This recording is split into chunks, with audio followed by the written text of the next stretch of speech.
আসসালামু আলাইকুম everyone, welcome back to my channel Rumana's cooking স্টুডিওতে আমি আপনাদের সবাইকে স্বাগত জানাচ্ছি। আজকে আমি আপনাদের জন্য আরেকটি নতুন রেসিপি নিয়ে হাজির হয়েছি।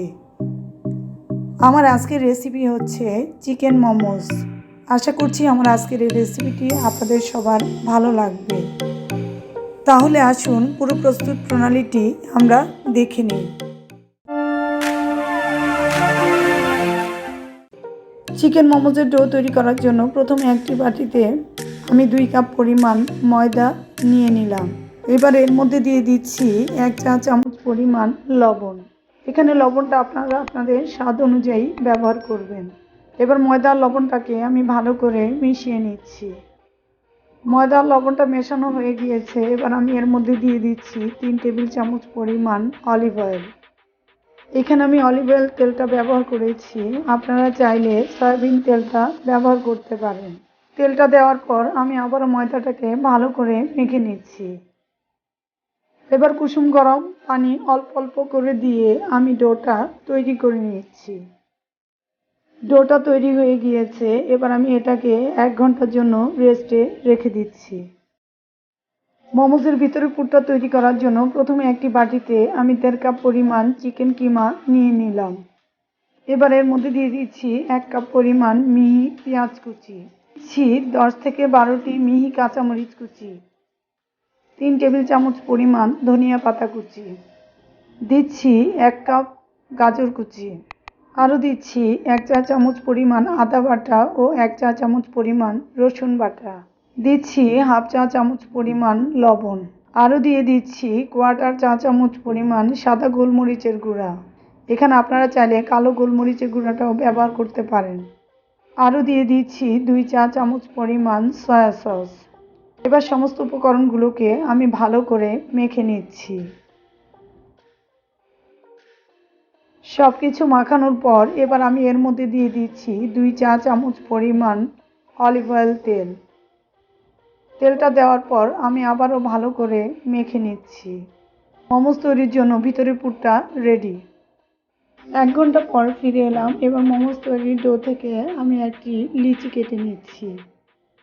এবারে লিচিটা দিয়ে আমি একটি পাতলা রুটি তৈরি করে নিচ্ছি এবং একটি স্টিলের গ্লাসের সাহায্যে আমি গোল গোল করে ছোট ছোট রুটি কেটে নিচ্ছি। আমার সবগুলি রুটি কাটা হয়ে গিয়েছে। আপনারা দেখতে পাচ্ছেন কত পাতলা করে আমি রুটিটা বানিয়েছি। এবার আমি একটি ছোট রুটির মধ্যে ভিতরে পুরটা দিয়ে দিচ্ছি এবং রুটির চারপাশে সামান্য পানি দিয়ে দিচ্ছি। এবার আমি প্রথম মোমোজের যে ডিজাইনটা তৈরি করব সেটা আমি আপনাদেরকে দেখাচ্ছি। এবার আমি আবারও ছোট রুটির মধ্যে পুর দিয়ে দিচ্ছি এবং দ্বিতীয় ডিজাইনটা আমি আপনাদেরকে তৈরি করে দেখাচ্ছি।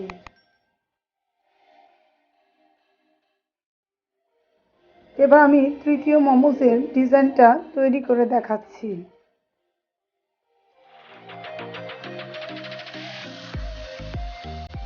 এখানে আমি খুব সহজভাবে 3টি মোমোজের ডিজাইন তৈরি করে দেখিয়েছি।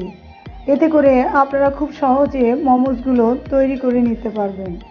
এখানে সবগুলো মোমোজ তৈরি হয়ে গিয়েছে। এবার আমি মোমোজগুলোকে স্টিম করব। এখানে মোমোজগুলোকে স্টিম করার জন্য প্রথমে একটি স্টিলের জালির মধ্যে আমি তেল ব্রাশ করে নিচ্ছি। এবার একটি ফুটন্ত পানির হাঁড়ির উপরে আমি জালিটা বসিয়ে দিচ্ছি এবং এক এক করে কয়েকটা মোমোজ এর মধ্যে দিয়ে দিচ্ছি। মোমোজগুলো দেওয়া হয়ে গিয়েছে। এবার একটি ঢাকনা দিয়ে আমি মোমোজগুলোকে ঢেকে দিচ্ছি। এখানে মিডিয়াম আঁচে আমি মোমোজগুলোকে 20 থেকে 25 মিনিট স্টিম করে নিচ্ছি। আপনারা চাইলে মোমোজগুলো তেলে ভেজেও খেতে পারেন। মোমোজগুলো স্টিম হচ্ছে। এবার আমি মোমোজগুলো খাওয়ার জন্য একটি সস তৈরি করে নিচ্ছি। প্রথমে একটি বাটিতে আমি 2 টেবিল চামচ পরিমাণ সয়া সস দিয়ে দিলাম। এবার এর মধ্যে দিয়ে দিচ্ছি 1 টেবিল চামচ পরিমাণ হোয়াইট ভিনেগার। এবার এর মধ্যে দিয়ে দিচ্ছি হাফ চা চামচ পরিমাণ মিহি রসুন কুচি ও হাফ চা চামচ পরিমাণ মিহি কাঁচামরিচ কুচি। এবার সব কিছুকে ভালো করে মিশিয়ে নিচ্ছি। সসটা তৈরি হয়ে গিয়েছে। 25 মিনিট পর ফিরে এলাম। মোমোসগুলো স্টিম হয়ে গিয়েছে। এবার আমি এগুলোকে চুলা থেকে নামিয়ে নিচ্ছি। এভাবে করে আমি সবগুলো মোমোস স্টিম করে নিচ্ছি এবং পরিবেশনের জন্য আমি মোমোসগুলোকে একটি সার্ভিং ডিশের মধ্যে সাজিয়ে দিলাম। তৈরি হয়ে গেল মজাদার চিকেন মোমোস। আশা করছি আমার আজকের এই রেসিপিটি আপনাদের সবার ভালো লেগেছে। আমার রেসিপিটি যদি আপনাদের ভালো লেগে থাকে তাহলে আমার ভিডিওটিতে লাইক, শেয়ার ও কমেন্টস করবেন এবং এখনও যারা আমার চ্যানেলটি সাবস্ক্রাইব করেননি প্লিজ আমার চ্যানেলটি সাবস্ক্রাইব করে আমার পাশে থাকবেন। আজ এ পর্যন্তই। আপনারা সবাই ভালো থাকবেন। আল্লাহ হাফেজ।